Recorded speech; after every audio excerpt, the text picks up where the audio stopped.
Hi, I'm Kimberly Calderbank for Community Cultures. Today we are at a very well-known spot here in Burlington, the Royal Botanical Gardens. For over 8 decades, they have been welcoming guests not only locally, but from around the world that come to enjoy the spectacularness that is the Royal Botanical Gardens. Joining me now is Kimberly, the COO here at RBG. Kimberly, what is the vision and mission of RBG overall? Well, we really have two distinct missions. So one is sort of our preservation, conservation, species at risk, all those good things that you would expect at a natural facility like ours. But also we really are trying to become a relevant cultural hub.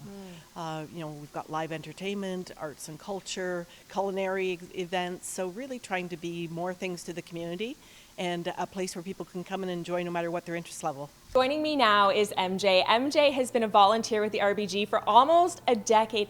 MJ, what inspired you to get involved as a volunteer in the first place? A weak moment. We'd moved to Hamilton about 10 years ago, and we had a garden that needed some love. So we kept visiting here for ideas. And my husband said, "Oh, look, we should volunteer here." So we did, and the rest is history. And here I am. And here you are. And we were speaking earlier, and you were saying, it's lovely because you get to do this as a couple. This is something that you both do, and you come together. Yes, we do. We do. And what type of things, or what type of volunteer roles are you doing while you're here? Well, soon I'll be gardening, which is probably my first love. I also happen to be the chair of the volunteers, so I have a number of roles to fill that way.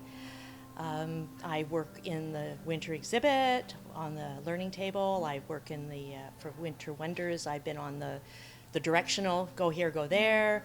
Any job that sort of perks your fancy, because the neat thing about this place, there's so many things you can do. No matter what it is you're interested in, you probably can do it here. And there are hundreds of roles for people to do here.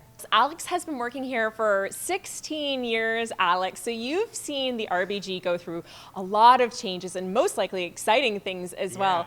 We are standing in the beautiful breezeway here at the RBG. It smells like spring, and it's just a breath of fresh air. Yes. What a cool place to work. It could be a worse office space, couldn't it? So, as you say, I've been here for 16 years. I've been working with the living collections here for 16 years. We've gone through some fantastic changes.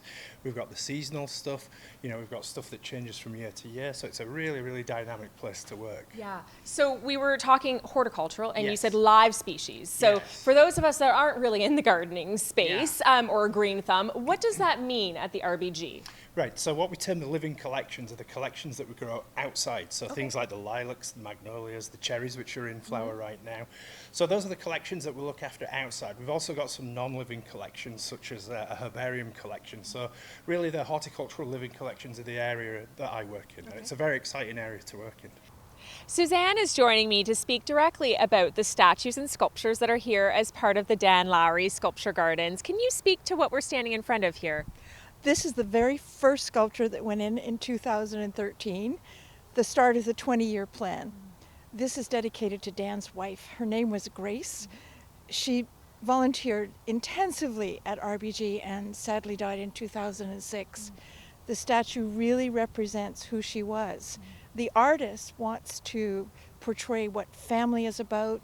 It's called Rejoicing Family. Dan said that his wife was the most wonderful mother. She loved people.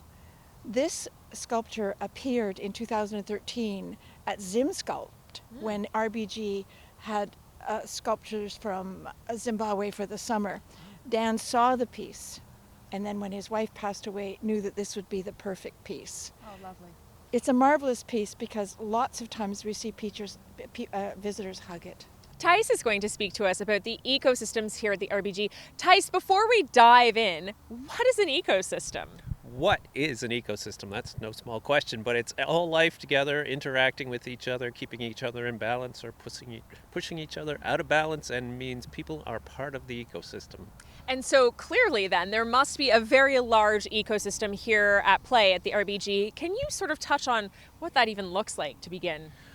It sure is diverse here at the RBG between all the people, and then we go from the lake Lake Ontario tip here is Coots Paradise, and then all the way up to the escarpment in just 2 kilometers. So we have a little bit of everything from big forests to big marshes to cliffs. And how does the RBG and their staff work to protect the ecosystem that is RBG? Well, it's a 2-pronged approach here, maybe more depending on how you break it down. But on the one hand, you have to guide visitors so they're not pushing the balance the wrong way, but having a good day at the same time. The other part of it is there's a lot of land that had other purposes, even though it's now for natural area protection and support in the ecosystems. So there's a lot of land restoration on that land. And then the rim, the big steep hills, are always the old forest. So we just try to keep that one intact and not lose it. Kids entertainment, exhibitions, events. There is so much here to enjoy as a family or tourists. Whoever you are, whether you've been here before or not, you must return back to the Royal Botanical Gardens. There is so much to see and do. You can visit their website to learn more and even volunteer at this spectacular place. For Community Cultures, I'm Kimberly Calderbank.